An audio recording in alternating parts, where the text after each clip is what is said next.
understanding territory in regards to food is essential. And I think territory is made up of two components. One are the places, the physical places, and others are the social spaces where decisions are made. And so within the city, we need to identify territories, and you do. You identify territories through your work, but I think the food movement and the food justice movement has the opportunity, because of the nature of food, and because of the nature of oppression, to very much define things territorially, and to work in those political spaces, and recover those, we're talking about the public sphere, and recover those political spaces where decisions in the food system are made, but make sure that these are grounded in the territorial places where people are being affected. And yes, I know we have a globalized world, and I know food travels, 2,000 miles between producer and consumer, and whatever, but that's another reason why the localization of food is so incredibly important. And New York as a territory, and the importance of the subsidiarity of production and consumption, as local as possible, as much as you can, is important not just environmentally, it's incredibly important politically. It's incredibly important to pay attention when we talk about localization, to then ask, of course, localization for whom? And who is going to benefit from localization of food? Because, of course, food is a commodity, which means it's not just about the food, it's about who produces it, who processes it, who gets to buy it. It's about the relations of power.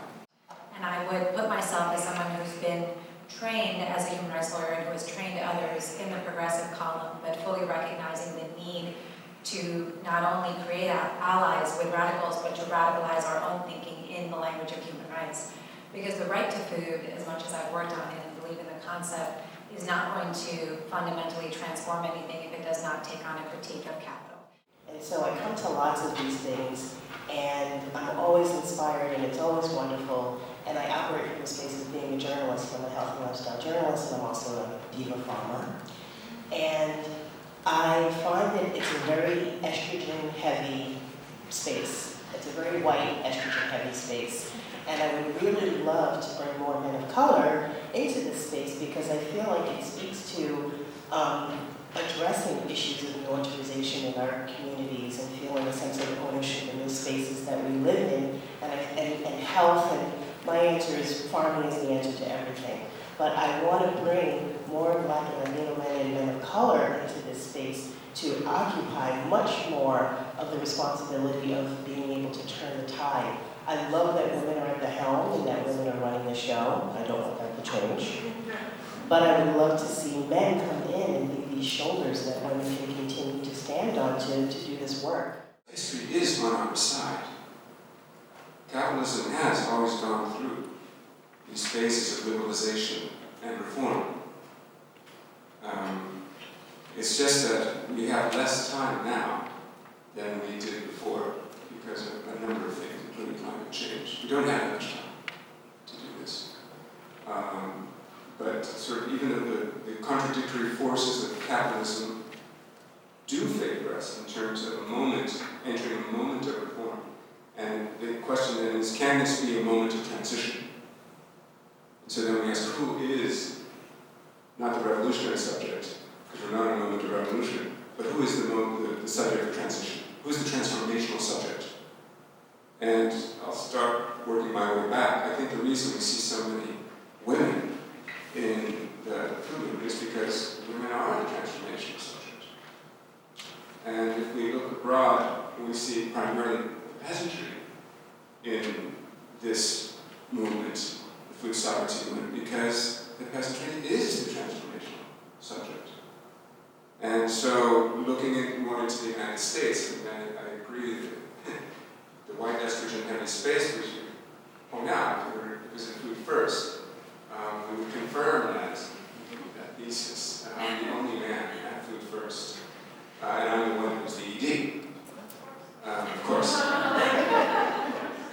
So, I'm also concerned about the lack of men. Not because I'm lonely, I actually very much enjoy the company of my colleagues.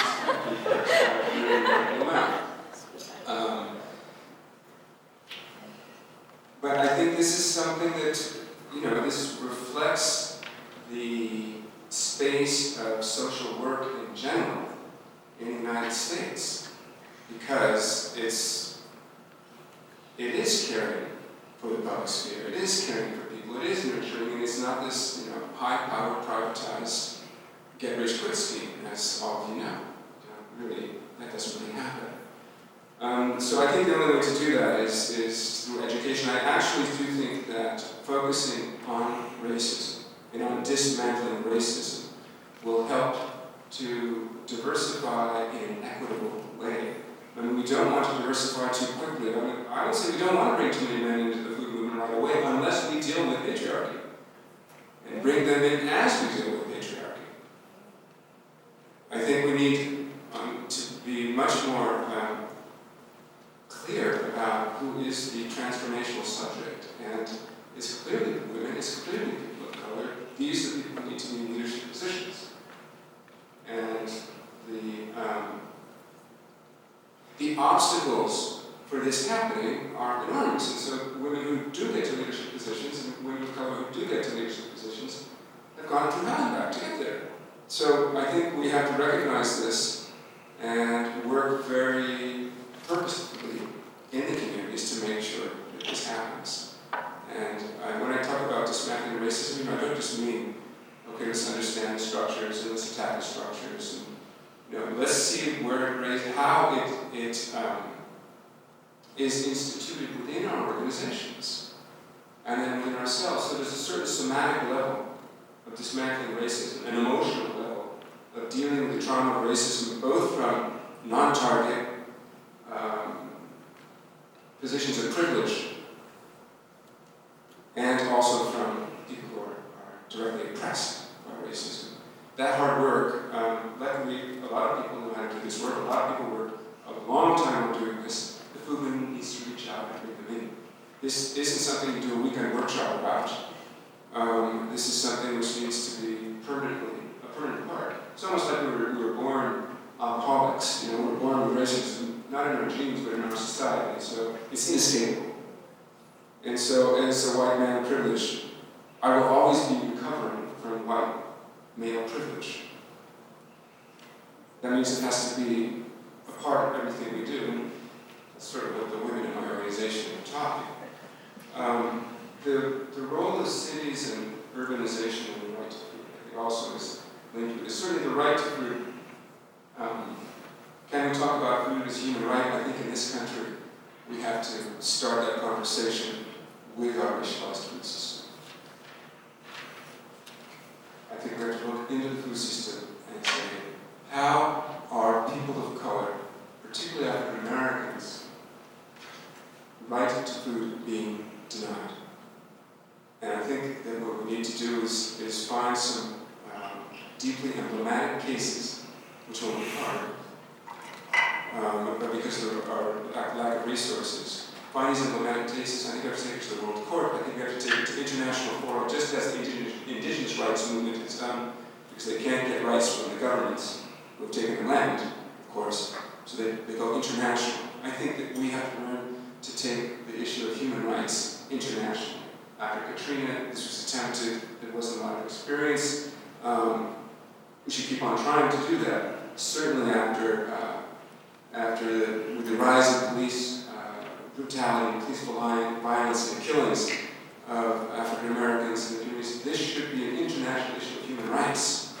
And so I think that there are international issues of human rights in our food system, and we need to work together to raise those to international attention, because that's where we get political leverage in order to affect changes. And the cities clearly are essential, particularly in the global north, where so many people live in cities. When we have less people working the land, well, take it back, less people farming the land as owners than we have. We have more people in jail than those farming the land as owners. We have a tremendous amount of farm workers, of course, but they're invisible because they're immigrants, invisible to our justice system, and apparently invisible to human rights. So we also have to work in the countryside, and I think that the link around human rights and around transformational solidarity and transformational work in the food system is through the immigrants' rights. Immigrants work in the countryside and they work in the city. They work in the food system, in the processing plants, and they work in the restaurants. So I think it's extremely important to bring the issue of human rights much more closely into the center of food justice work. You know, the countryside has always seen the industrial food system is really an extractive industry. So it's always seen the countryside as a place to extract wealth and extract workers when they need them. And actually, the levels of food insecurity in this country are just as high in the countryside, in the rural areas, than they are in the city. So while the city has an important political role to play because it's easier to bring people together and organize in the city because they're here, whereas the countryside is so spread out, and in this country they also happen to be undocumented, which makes it even more problematic, we cannot ignore the countryside. And I think that in terms of, you know, sort of the longer vision of things, we have to invest in the countryside. The countryside has to be a good place to live, globally, and in the U.S. The countryside has to be a good place to live for farm workers. I used to be a farm worker. It was a lot better then. It's a lot worse now. So we need a higher social wage. We can't expect farm workers to work their way out of poverty. They're never going to do it. We can't expect them to address their needs of health, education, and welfare on the basis of their salary, their wage. They're never going to do it. So on one hand, yes, we do need to raise wages and address working conditions, but on the other hand, we need services in the countryside. That's part of the social wage. We need to invest in the countryside. And one place to see this around the world is in Cuba. Cuba invests in the countryside. Countryside is the best place to live in Cuba. It's horrible in the cities. And they've done this, you know, because they don't want people coming into the city. They can't handle it. We need to begin to think that way here as well. I'd like you to give us some examples of movements in cities, movements in the countryside that you feel have been very good examples of advancing a radical and transformational program, and that have challenged racism and helped to dismantle racism. I know I'm asking for a big ask. On the other hand, it would be very inspiring, I think, for all of us to just have a couple of good examples that we might be able to then think about for our own movement.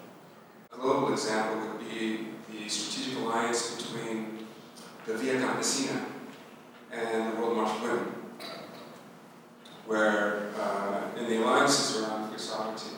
So Via Campesina a long time ago said, okay, 52% of the leadership in our federation has to be women because that will reflect the demographic. But of course that's not enough.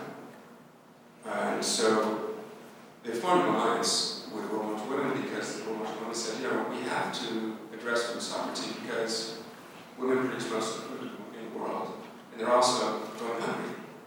Women and girls are the hungriest people in the world.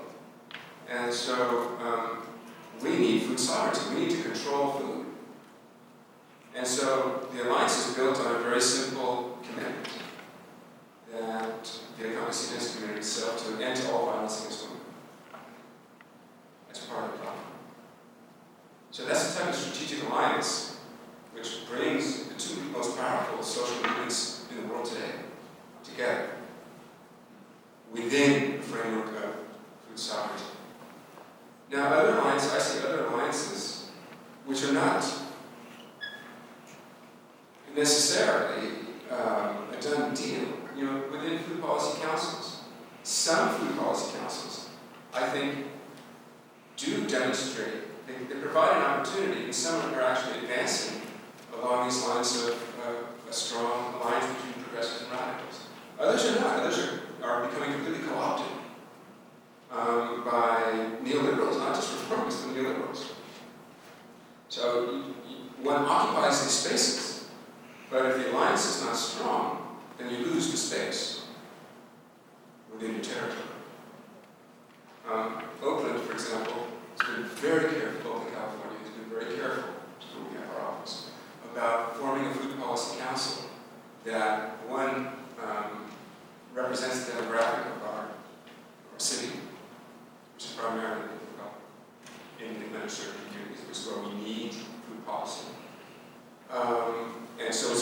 like a preferential option in favor of the poor, so trying to democratize our local food system in favor of the underserved, who happen to be people of color and immigrants. And so our Food Policy Council very much reflects that. And what we've had to do is, it's hard for people to get to the meetings. It's easy for people with privilege to get to the meetings. It's hard for people from underserved communities to get to the meetings. So we've had to do things like provide stipends, change the time, change the venue. I mean, otherwise it's not going to work. So, and they've done things like, so the two things which I think ally the two camps, for example, are they worked on two pieces of legislation. This is a non-governmental body. They worked on two pieces of legislation. There are some people from government in the Food Policy Council, but just in a representational capacity. One is they passed a law so that people can sell food out of their homes that they grow, food that they grow, and they can also raise animals in their homes and sell them. And they're negotiating right now with the city to provide distressed properties that are blighted. The city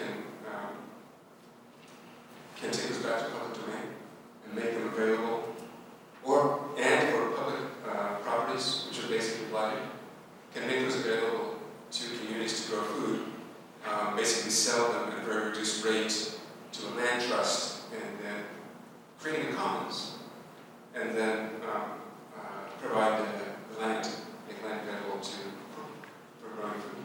So I think these are, sort of the mechanics, and they need to really trying to stitch together this alliance. And I can tell you that the meetings of the Food Policy Council are complicated.